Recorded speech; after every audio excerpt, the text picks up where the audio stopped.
বজ্রপাত কেন হয়, কিভাবে বাঁচা যায় এটির থেকে, এমন প্রশ্ন হয়তো উকি দিয়ে থাকবে আপনার মনেও। বজ্রপাতে ভয় পান না এমন মানুষ খুঁজে পাওয়া খুবই কঠিন। দেশে প্রতি বছর 200-র কাছাকাছি মানুষ বজ্রপাতে মারা যায়। দক্ষিণ এশিয়ার বজ্রপাত প্রবণ দেশগুলোর মধ্যে অন্যতম বাংলাদেশ।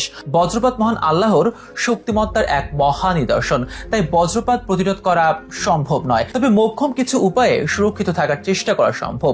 বজ্রপাত নিয়ে একদিকে যেমন ইসলামের নানা কথার উল্লেখ আছে, তেমন আধুনিক বিজ্ঞানও ব্যাখ্যা আছে এটির ব্যাপারে।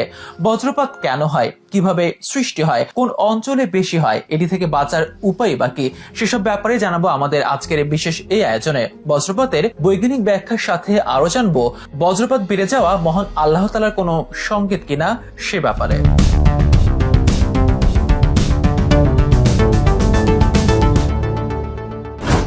প্রচন্ড গরমে চারপাশ যখন উত্তপ্ত, তখন এক পশলা বৃষ্টি স্বস্তি এনে দেয়। এই স্বস্তির সাথে কিছু অস্বস্তিও দেখা যায় প্রায়। গ্রীষ্মকালে মাঝে মাঝে দেখা মেলে কাল বৈশাখী ঝড় বৃষ্টি ছাড়াও বজ্রপাত খুব সাধারণ এক ঘটনা। গ্রীষ্ম বর্ষায় আকাশে মেঘ জমলেই শুরু হয় গুরু গুরু ডাক, মেঘ আরেকটু ঘনিয়ে এলে শুরু হয় বজ্রপাত, যা সবার কাছে একটি ভীতিকর ব্যাপার। বর্তমান সময়ে বজ্রপাতে প্রাণহানির ঘটনা বেড়েই চলেছে প্রতি বছর। এই মৌসুম এলেই দেশের বিভিন্ন অঞ্চলে প্রায় বজ্রপাতে মৃত্যুর খবর শোনা যায়। দক্ষিণ এশিয়ায় বজ্রপাত প্রবণ দেশগুলোর মধ্যে অন্যতম বাংলাদেশ। বজ্রপাতের ব্যাপারে ইসলাম ও বিজ্ঞান দুই জায়গাতেই অনেক রকম আলোচনা আছে। বজ্রপাত মূলত আল্লাহ তাআলার শক্তির একটি নিদর্শন। তিনি চাইলেই যে কাউকে যে কোনো সময় বজ্রপাতের মাধ্যমে শাস্তি দিতে পারেন, যদিও সব ক্ষেত্রে আল্লাহ তাআলা এমনটি করেন না। ইসলামের ভাষায় মানুষের কাজকর্মই বজ্রপাতের মূল কারণ। দুনিয়ায় আল্লাহর অবাধ্যতা যত বাড়বে, দুনিয়ার বুকে বিভিন্ন ধরনের দুর্যোগ ততই বাড়বে। অন্যদিকে বিজ্ঞানের ভাষায় ব্যাখ্যা করলে ভূপৃষ্ঠের পানি যখন বাষ্প হয়ে উপরের দিকে উঠতে থাকে, তখন মেঘের নিচের দিকে ভারী অংশের সাথে জলীয় বাষ্পের সংঘর্ষ হয়। এর ফলে অনেক জলকণা ইলেকট্রন ত্যাগকৃত হয়ে ধনাত্মক চার্জে পরিণত হয়, আর অনেক জলকণা সে ইলেকট্রন গ্রহণ করে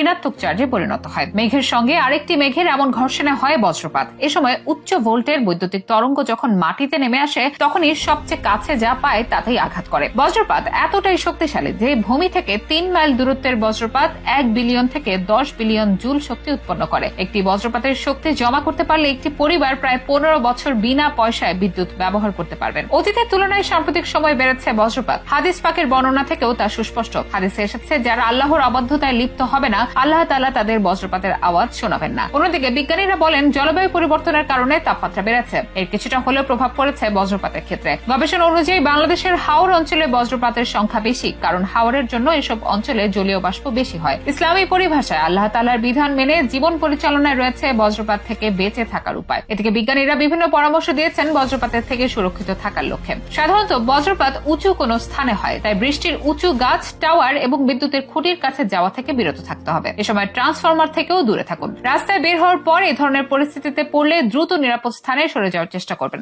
যদি মাঠে কাজ করেন, দ্রুত বাড়ি ফেরার সুযোগ না থাকলে মাঠে শরীর গোল করে গুটিয়ে বসে পড়ুন। অনেকে এক জায়গায় জড়ো না হয়ে পরস্পরের থেকে দূরে থাকতে হবে। এড়িয়ে চলতে হবে পুকুর, হ্রদ, সুইমিং পুল, সমুদ্র সৈকতের মতো জায়গা। বাড়ির ভেতরে বজ্রপাত হলে পানির কল ইত্যাদির মাধ্যমে বিদ্যুৎ স্পৃষ্ট হওয়ার আশঙ্কা থাকে, তাই এ সময় এসব স্থানে কাজ করা থেকে বিরত থাকা উচিত। সেই সঙ্গে স্মার্টফোন, কম্পিউটার, ল্যাপটপ ও অন্যান্য ডিভাইসও ব্যবহার করবেন না।